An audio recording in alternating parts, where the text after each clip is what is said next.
প্রিয় উপস্থিতি, আমি বক্তব্য রাখার জন্য আহ্বান জানাচ্ছি ফেনী সরকারি কলেজ ছাত্র দলের অন্যতম যুগ্ম আহ্বায়ক নিজামুদ্দিনকে।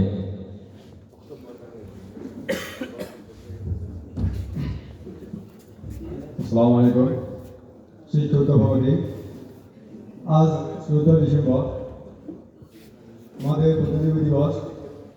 এই দিবস 10 ডিসেম্বর থেকে 14 ডিসেম্বর পর্যন্ত একটা লগ্নে আমাদের সকল বুদ্ধিজীবী ভাইদেরকে ঢাকা বিশ্ববিদ্যালয় থেকে তারা অপহরণ করে ঢাকা ক্যান্টিন ট্রেনিংয়ে তারা আমাদের ভাইদেরকে অপহরণ করে নিয়ে যায় এবং 14 ডিসেম্বর তাদেরকে অমানবিক নির্যাতন করে তাদেরকে শহীদ করা হয়। আমি এই 14 ডিসেম্বরে যারা শহীদ হয়েছে, আমরা সকল শহীদের প্রতি আত্মা মাফিরত কামনা করি। আমরা আল্লাহ পাকের কাছে একটাই দাবি, আমরা তাদেরকে জান্নাতুল ফেরদৌস দান করুন। তার সাথে আমরা জুলাই এবং আগস্টে যারা শহীদ হয়েছে, যারা দেশের জন্য শহীদ হয়েছে, আমরা তাদের আত্মা মাফিরত কামনা করি। এগুলো আমি আমার বক্তব্য এখানে শেষ করলাম।